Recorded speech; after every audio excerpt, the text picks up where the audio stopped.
আমি কারো ধরবো না, আমি তোমার নাইট চার্জ দেন। হ্যাঁ আসলে তোমার আমি ধরবো আরেকবার না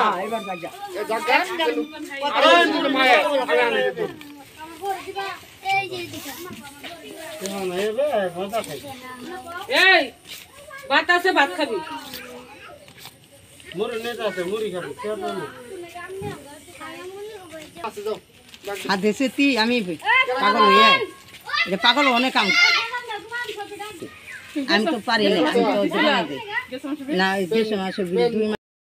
আপনারা বিলের কাগজগুলো দেখলেন যে আসলেও মানে কি বলবো, রুকসানা নাম হচ্ছে রুকসানা। তিনি পৌর সমষ্টি আশ্রয়ণ প্রকল্পের একজন বাসিন্দা। তিনি শুরু থেকেই প্রায় মানে শুরু থেকেই উনি বিদ্যুতের যে মিটার ব্যবহার করছেন, প্রত্যেকটা কাগজেই ইউনিট ব্যবহার হয়েছে 5 ইউনিট, কিন্তু 0 ইউনিট। মানে উনি 5 ইউনিট আর 0 ইউনিট ব্যবহার করার পরে উনি বিদ্যুৎ বিল দিয়ে গেছেন। তো এখন সর্বশেষ যেটা আসছে এই মাসে, ওনার আপনার বিল আসছে 450, আর উনি গত মাসে বিল দেয়নি, যার জন্য এবার বিল আসছে আপনার 1300 সামথিং। এখন বিষয়টা হচ্ছে উনি আমাকে অভিযোগ করতেছেন যে আমি একজন দিনমজুর, অসহায়, দারিদ্র, আমি গুচ্ছগ্রামে একজন বাসিন্দা। তো উনি 300 টাকা হাজিরা দিন কাজ করেন এবং ফজরে আদানের পরে উনি চারালি যান, পাথর ভাঙেন, মাঝখানে গাড়ি ভাড়া দেন 40 টাকা। তো ওনার কথাগুলো আমি খুব মনোযোগ সহকারে শুনছিলাম, কিন্তু আমার কাছে খুবই খারাপ লাগছে। আসলে এই বিদ্যুৎ অফিসের এই দায় বিদ্যুৎ অফিসকে নিতে হবে, কারণ আমি নিজেও একজন ভুক্তভোগী, শুধু আমি না, অনেক লোকের বিদ্যুতের কাগজে দেখেছি যেটা মানে সারা বছর শুধু 0 ইউনিট ব্যবহার করে, অথচ তার বিল 200, 250, 300 টাকা। অবশ্য সর্বশেষ যখন এই জুন জুলাই আসে, তখন এই সারা বছরের যে ইউনিটটা এই জুন জুলাইয়ে তুলে ধরে। আচ্ছা, এটা দায়টা কে নেবে?